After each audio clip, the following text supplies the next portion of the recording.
Gördüm ki dostlar, sizden ne 15 bin ne 20 bin takipçi yığan olmaz. Siz Ruşu Məhəmmədəzə da ceyin takip atın. Neyse.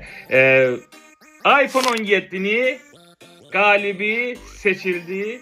Galibimiz bu kardeşti. Adı Ümiddir. Azərbaycanda yaşayır. Müvəqqəti olaraq Türkiyədədir. Mənim takipçilərimdən biridir. Artıq gözləmək istəmirəm 15 bini, 20 bini. Random şəkildə qalibi seçdim. Nə tanımıram, nə bilmirəm, nə qohumum da ölü. Məni tanıyanlar, bilənlər də bilir ki, bu uşaq mənə qohumum da ölü. Tanımayanlar, bilməyənlər də mənə güvənirlər. Bilirsiniz ki, məndə yalan, oyan buyan yoxdur. Mən üçün fərqi kim oldu? Verdim hədiyyəni ki, qohumum deyil, qardaşım deyil. Heç bir qan, dost, qardaş, qohum əlaqələrim də yoxdur. Bu uşağı məndən də yaşda balacadır ki, deyim mənə tayım tuşum olsun. Yəni ki, tərtəmiz qalibi seçmişəm. Qardaşa iPhone-u göndərəcəm.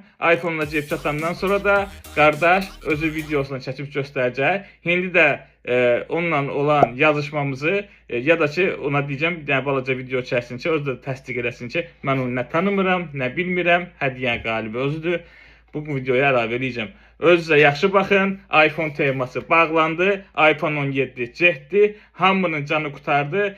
Bitti. Şimdi növbəti bir hədiyyə olasıdır dostlar. Bundan sonraki videom yeni il hədiyyəsi videosudur. Orada bir dənə zırıltı mənə hədiyyə veriblər. O videonu da paylaşacağım. Əgər xoşunuza gəlsə, istəsəniz mənə olan o hədiyyənin bir dənəsini də alıb sizə hədiyyə edəcəm.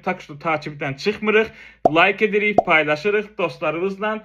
Səhifəni böldürük. Sözümüz gedin hamıya çatsın deyə işimizi görürük. Öpürəm. Özünüzə yaxşı baxın. Yeni il olsa mübarək. Yeni il gəlir.